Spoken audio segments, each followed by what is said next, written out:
আপনার নাম? আপনার আধার কার্ড আছে? হ্যাঁ আপনার এসটি সার্টিফিকেট? হ্যাঁ ভোটার কার্ড আছে? হ্যাঁ ভোটার কার্ড আছে? হ্যাঁ আচ্ছা, আজকের যে ক্যাম্পটা হবে সেটা আপনাদের আগে থেকে জানানো হয়েছিল? হ্যাঁ মানে 18 তারিখ না 19 তারিখ যেটা ঘুরে ঘুরে জানানো হয়েছিল, আপনারা ছিলেন তখন? হ্যাঁ বাড়িতে ছিলেন?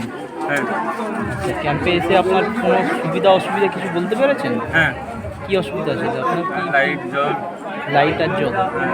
আচ্ছা, আপনি ঠিকঠাকভাবে জানাতে পেরেছেন? কোনো অসুবিধা হয়নি? হ্যাঁ হ্যাঁ আপনি জানাতে পেরে খুশি কি? হ্যাঁ খুশি। না আপনার আর কোনো বেটার কি সাজেশন আছে যে না। যেটা বলতে পারেন যে যেটা করলে আমাদের এই ক্যাম্প আরও ভালোভাবে করতে পারি পরবর্তীকালে? সেরকম কোনো সাজেশন আছে? মানে সেরকম কোনো প্রস্তাব আপনি দিতে পারবেন যে না। যেটা করলে মোটামুটি যা হচ্ছে আপনি এতে খুশি, তাই তো? হ্যাঁ ঠিক আছে, ধন্যবাদ দাদা। এই তো আবার নতুন